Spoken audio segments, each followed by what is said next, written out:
ముందుగా అందరూ సబ్స్క్రైబ్ చేసుకోవాలని కోరుకుంటున్నాను. నా వీడియోస్ ఫుల్గా చూసి లైక్ అండ్ షేర్ చేయండి ప్లీజ్. ఈరోజు వచ్చేసరికి మా విలేజ్లో వనభోజనాలు పండుగ చేస్తున్నారు. అయితే వనభోజనాలు అంటే మాకు విలేజ్లో 10 సంవత్సరాలకి ఒక్కసారి వచ్చే పండుగ అన్నమాట. గత 10 సంవత్సరాల క్రితం చేశారు, ఇప్పుడు మళ్ళా ఒకసారి చేస్తున్నారు. నేను చూడటం ఇది 3వ సారి, అంటే నాకు తెలిసిన కానీ ఇది 3వ సారి చేస్తున్నారు అనమాట.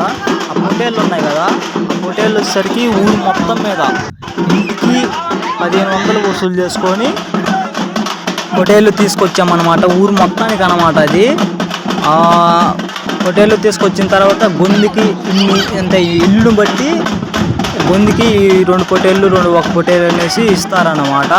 మా లైన్కి వచ్చేసరికి 2 పొట్టేళ్ళు ఇచ్చారు. అవి అంతా చేలో మొత్తం నరికేస్తారనమాట. నరికి ముక్కలు కట్ చేసి పువ్వులు పెడతారనమాట. ఇంటికి ఒక పూలు తిరుగుతారు. 1500 ఇచ్చాం కదా. ఆ తర్వాత అది అక్కడే చేలోనే వండుకొని ఫస్ట్ స్వామి వారికి పెట్టి తర్వాత అందరూ తినేసి మళ్ళా యథావిధిగా వండిన కూరని గంపలో పెట్టేసి మళ్ళీ ఇంటికి తీసుకొస్తారన్నమాట. ఇది 10 సంవత్సరాలకు ఒక్కసారి వచ్చే పండుగ మాత్రమే, వనభోజనాలు అంటారు దీన్ని.